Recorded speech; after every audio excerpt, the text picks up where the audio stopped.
Hello, everyone, and welcome to Flow MSP's webinar today. I'm Joy Ortiz from Flow, and today I have Randy Reeder from Flashpoint Strategies here to demystify the accreditation process for us. Let's get started. Okay, welcome everybody. A little bit about myself real quick. I'm Randy Reeder. I've got a master's degree in public administration, formerly a battalion chief and lieutenant with over 40 years fire service experience as accreditation manager, as well as assisted multiple other agencies with their accreditation process.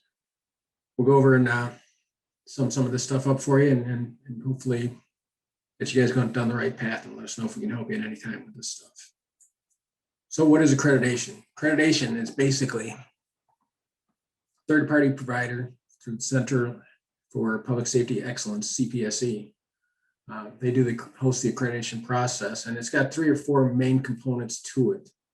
The community risk assessment, standard of cover, which we'll be focusing on today, a strategic plan, a self-assessment manual, and then once those 3 items are complete, a peer assessment team comes out and does a site visit, make sure that you're doing what you say you're doing, and then finally as a commission hearing.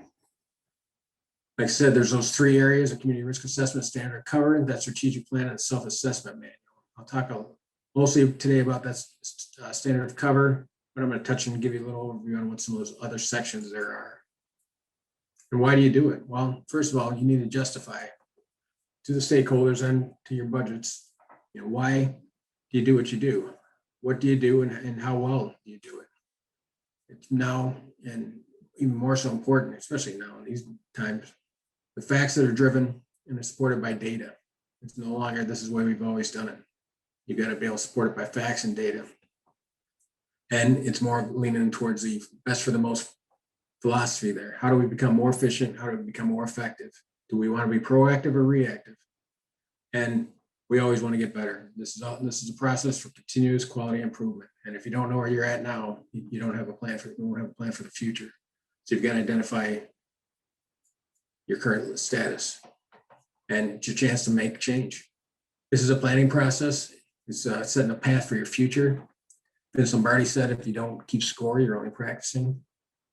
Peter Drucker said, if you can't measure it, you can't improve it. And that's very true in the fire service for what we do. So it kind of starts with, who are you? How did you get here? You look at the past. You look at the present. What do you do? How are you doing it? Can you measure it? Can you prove it? We all think we're a good fire department, but can you measure it and can you prove that and back that up? With data, you can. And where do you want to go? What's your plan for the future? It's setting a roadmap and setting out a blueprint for the future of the fire service and future of your organizations. Like I said, it's not how we've always done it, is not going to fly anymore in this day and age. We've got to justify the revenue streams and the budgets that we have and prove that we are becoming as efficient and effective as we can be. You can build a house without a blueprint. It wouldn't stand up too well once a storm comes. And that's really what you're looking for. Building a better, stronger department. We do a standard of cover. We want to compare performance. We want to be community specific to your community. It's themselves. You want to evaluate your performance of the department against national standards or in local standards that you have established yourself. You want to establish a method for achieving continuous organizational improvement. That's really what this is about. Continuous quality improvement, continuous organizational improvement. One measurement we do is that does evaluate the performance of the department is ISO. It's been around for a long time. It primarily focuses on 4 key areas: emergency communications and systems, the fire department, water supply, and community efforts. Those are all 4 very important parts of the fire department that need to be looked at, but it is lacking in some of the others because it's not going deep enough to look at the bulk of what you do, which is emergency medical services and EMS, and a lot of other different items in there. But ISO is still very important, and they do run parallel to each other, ISO and accreditation, for a lot of these departments and a lot of these evaluations. One thing we want to focus in on is ISO, as part of their pre-survey detail here. They want to know, do you have a standard of cover? And does your department have standard of cover deployment analysis based on the criteria 1710, yes or no? And if so, what are the times and some of the other things they're looking for? Another primary key that they look for is your pre-plans. And flow is a prime example that departments that I've worked with that have, elevated to a class 1 status, and because of flow and having those pre-plans have been able to assist them and maximize those points, as well as being prepared for when the emergencies do come. So standard covers and flow, running the pre-plans and cover some of these other areas will definitely help, improve your ratings as you progress down the line. Here's what accreditation looks at. Instead of just those 4 items, accreditation will look at these 10. They're going to look at your budget and finance, fire prevention, public education, apparatus facilities, SOPs, rules and regs, your deployment and staffing, operations and training, HR and admin, dispatch and IT. And those are just scratching the surface of what they're going to be digging into and trying to help you become the better performing department that you can be. Part of this performance evaluation, and when you go to do the self-assessment manual, there is 252 performance indicators that will be addressed. Of those, 86 are core competencies, but they are from these 10 categories, which they've just added an 11th category. So once the standard cover is complete, that's one of the next things you're going to go towards is doing this self-assessment manual, and it's basically doing a one-page question for each of those 252 questions, describing what you do for the performance indicator, how well do you think you do it, how can you make it better, and then your references for it. It's not as difficult as it seems, but you just have to have some guidance to focus in on those paths and build that team to help complete those areas. And it goes pretty quick. So we're going to focus today on this community risk assessment standard of cover because it impacts every process of accreditation as well as ISO, and really for the direction of your department and budget. So we're going to look at it as a planning process. It's a path to your future. What is it? It's a comprehensive self-assessment. You're going to go through and look at your agency and your jurisdiction, and how do you improve your quality of what you're doing. You want to examine your past, current, and future service levels, look at your internal performances, and compare them to current research and industrial best practices. I mentioned it before, it's about making us efficient and effective. In order to do that, you have to know where you are and where you want to go. That's just what we call baselines and benchmarks. Your baselines are going to be where you're at today. This is the performance, this is what we're doing right now. And your benchmarks, this is where we want to go. And it's setting those goals and outcomes for us. We're going to deal more with outcomes versus output, cardiac arrest save rates, confining fires to the room of origin. Those are all key indicators that we want to start looking at as a measurement of how well your department is doing. Some, for example, on cardiac arrest, some departments on a national average are doing the national average and saving maybe 12% of the cardiac arrest victims. I work with other departments that those numbers are upwards from 40 to 65%. And we can show you how that directly comes into play by addressing how they respond and what they do when they get there. What we want to do is we want to outbalance our risk with the response. Risks, we're going to look at what's the probability of something happening, the impact, the consequence, the location, and then we're going to outweigh that response. And I'll break down the response levels here in the site. This is basically what I kind of summarize why you respond the way you do into these top 10 T's that we use. What is the threat? What is the risk level? What is the type classification we're going to have for it?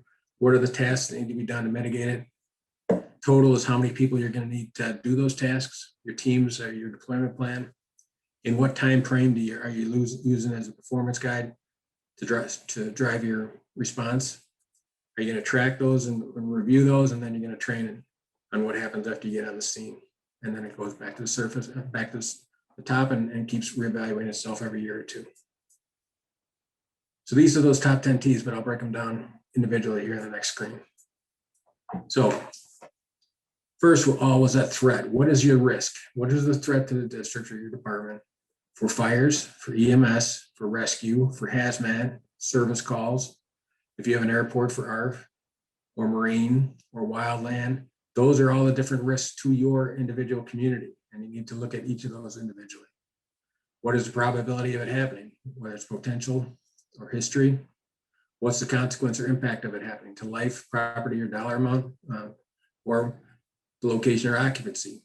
From those, we're going to identify a type classification of it, a low, moderate, or high, for each of those areas. So for fire, EMS, rescue, hazmat, each of those will have a low, moderate, or high category off of that risk assessment. And you will drive that from your local jurisdiction. And it changes jurisdiction to jurisdiction. But you're able to define, what is the likelihood of an EMS call happening? Probably pretty high. What's the impact? It's probably pretty low. When we're dealing with a structure fire, odds of it happening are pretty low, but the impact is pretty high. So we're going to start categorizing these and use different methods to start putting these in risk level categories and classifications for those types. Primarily, we're going to key in on low, moderate, high. You can also have a special, but those are kind of the three areas we want to focus in on. So there's low, moderate, and high. There's a way to score that, either off of a structure risk assessment, whether it's a multifamily, residential, commercial. You can use OVAP. You can create your own scoring to score those risks within your jurisdiction. And you're going to do it on all fronts, from fire, EMS, rescue, hazmat. Like I said, EMS likelihoods of happening are very high. Frequencies is high, but the risk is low because it's only 1 or 2 patients. We get into a cardiac arrest, it's more of a moderate risk event happening. Or let's say you get a mass casualty. It doesn't happen all the time, but the risk is very high. So because of that, that sliding scale is going to start putting us into those 3 different categories. And we'll help you sort those models through. Then we determine what needs to get done. How do we make things better? What are the position and functions required to safely mitigate the threat or risk? It's the what needs to be done. Task math, if you will. So let's look at this typical house fire here. The tasks that need to be done to make things go better here and put this fire out typically is we need an attack crew, a backup line, attack line, backup line, search crew, vent crew, incident commander, and on deck or IRIC company. You total those up, that comes up to 15 people as a minimum in order to accomplish the tasks that need to be done in order to mitigate that incident. And that's usually on a moderate risk, what we're going to call and classify as a moderate risk house, which is about 2,000 square feet, which according to NFPA 1710. So that correlates hand in hand with what NFPA and national standards are, and it's all based off the task math. We make that a multifamily or commercial, that number jumps up to about 28 because of the tasks that need to be done. And we can look at each different type of responses that you go to, whether it's EMS, fire, rescue, or hazmat, and do the task math for the majority of incidents that need to be done and find out what that ERF or that effective response force needs to be in order to safely and quickly, efficiently mitigate that incident. We start looking at them when we classify, as we said, for those 4 different categories. Single patient, it would be a low risk EMS call. Cardiac arrest, that would be moderate. Mass casualty, we're going to categorize it as a high risk EMS. Those fires, if it's an outside fire, it's a low risk. We're saying pretty much one company is going to be handling that. We start dealing with those structures for moderate, residential, or we get into a target hazard or larger mega type building. We're going to consider those as be high risk, and their numbers will change accordingly because of the tasks. And it's no different than we do for hazmat and the rescue sectors as well. From there, we create that deployment plan. Well, if I needed 15 people to respond to that moderate risk house fire, how am I going to get 15 people on the scene? Is it going to be 3 engines, 1 truck, an ambulance, and battalion? That may work for one town. Another town may use 2 engines, 2 trucks, an ambulance, and battalion. And maybe it's using auto aid because they don't have the sufficient resources to do that. But trying to determine and trying to say, why do you respond with so many rigs to these calls and justification thereof is really where this is coming into play. And you could tell either the taxpayers or you could tell the board members, this is why we respond the way we do. This is why we send a fire engine on every ambulance call because of the task math and the stuff that needs to be done. And we're backing this stuff up with facts and data. Next, we're going to look at what the times. And the times are kind of our goals. That's our benchmark times, are what we want to obtain for 90% of our calls. A lot of times in the past, we used to use an average, and an average would be 50%. So you're only looking at 1/2 of that equation, pretty much. This is what our average response time is. Well, the national standards and what they're looking for in accreditation, we need to look at 90%. So all of these measures are going to be, 9 out of 10 calls. What is our times and our goals for these? And then it's going to change whether it's for the first 2 or the balance of the alarm. I'll break those down in a sec. And here's where some of those times are. For example, for 1710 at 4. This is what we call kind of a hello to hello time from call to arrival. Someone has an emergency, they dial 911. Dispatch picks up the line. Hello, 911, what's the emergency?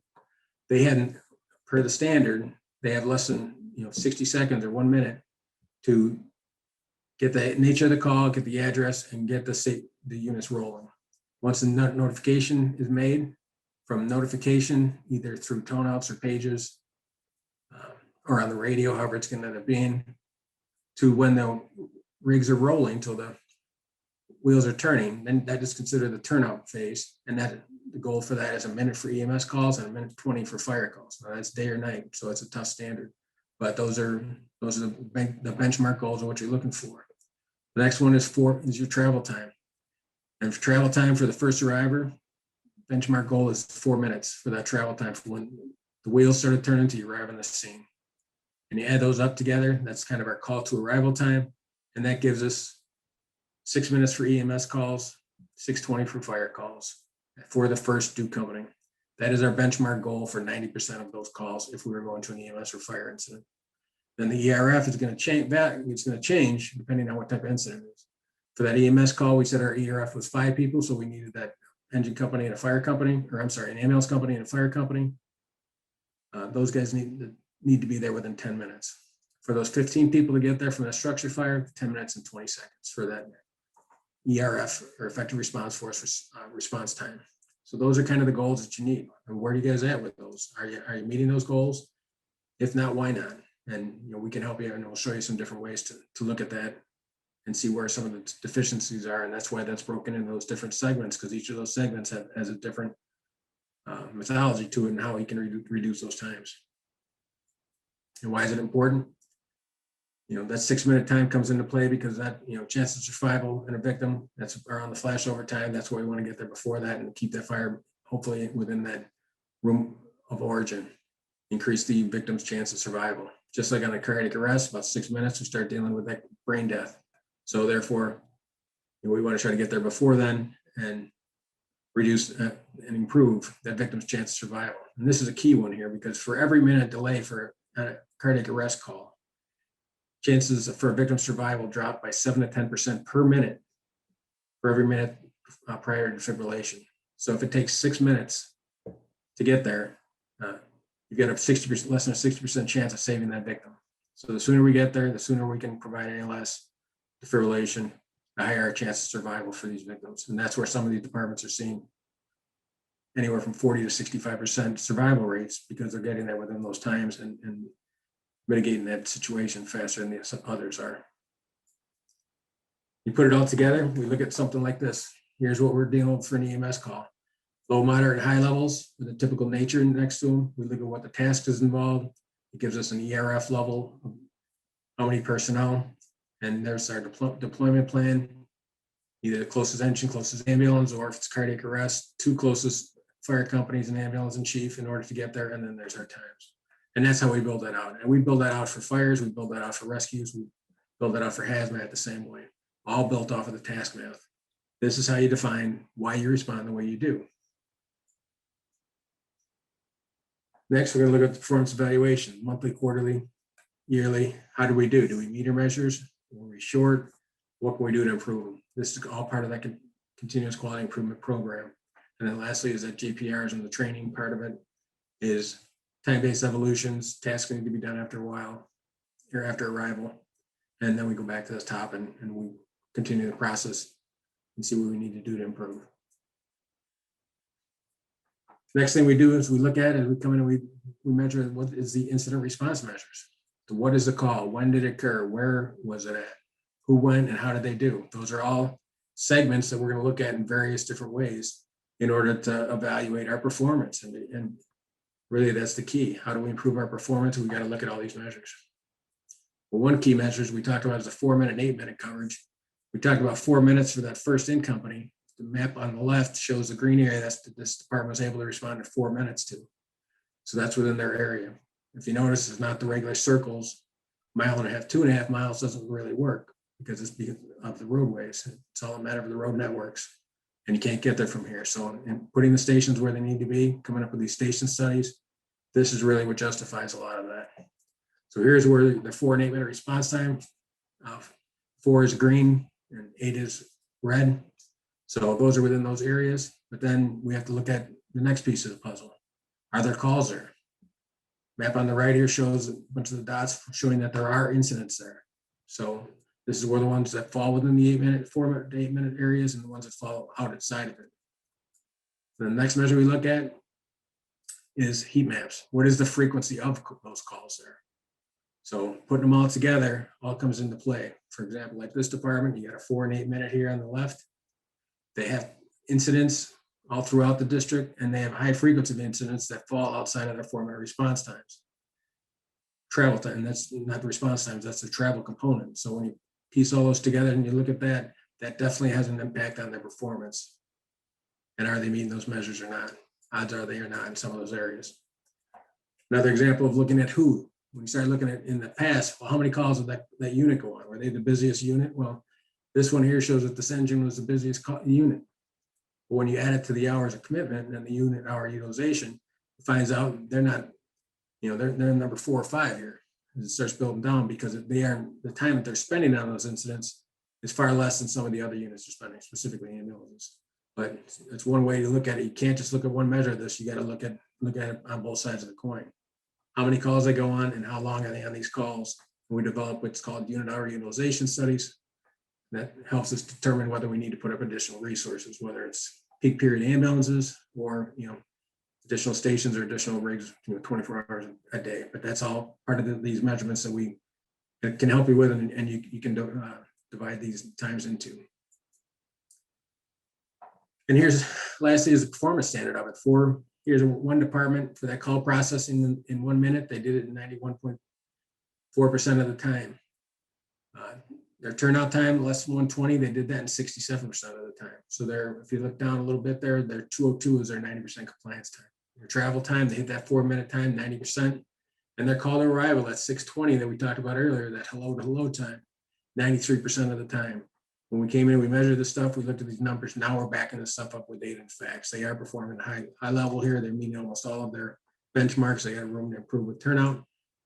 And that could be station alerting, could be station layouts, could be a lot of different things that are affecting that turnout. But those are all the components we're going to look at and help you work through. Here's another department. They're not meeting the call processing time. It's 26% of the time they are.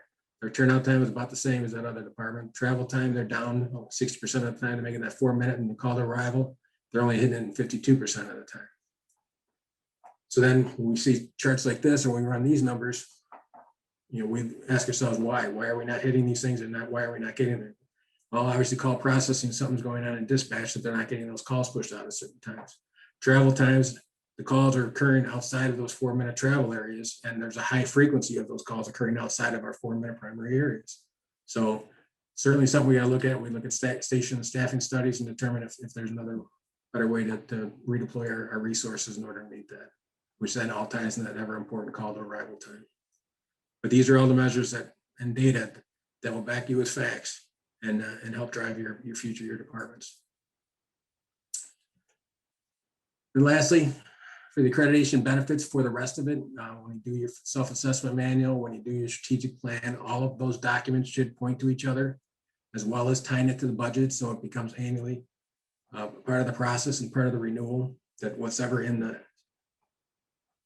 standard of cover is in the strategic plan and identified as issues within the self-assessment manual, and therefore part of the budget or not part of the budget. So it really becomes a guiding force for your organization and for the future of your organization. It assures the public that you have definite missions and objectives. You provide detailed evaluation of the services. You identify strengths and weaknesses of your department. Creates methods and systems for addressing deficiencies and building overall organizational success. Encourages professional growth, and provides a form of communication for the organization's priorities.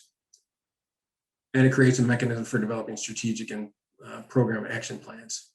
So that's what overall this program is designed for accreditation. It's designed to assess professional performance and efficiency, third-party verification part of it.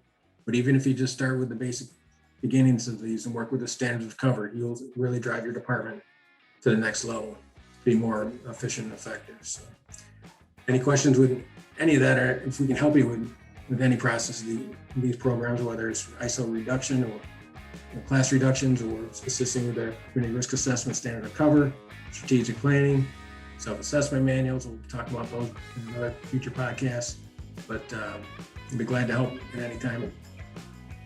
Just give us a call. Randy, thank you so much for taking the time to go over this today. I think you really did demystify the process for us here. Thanks for all the great information. You're welcome. And if anyone has any questions for Flo, please reach out, help@flowmsp.com, or you can always contact us on our website. Thanks a lot, everyone. Stay safe.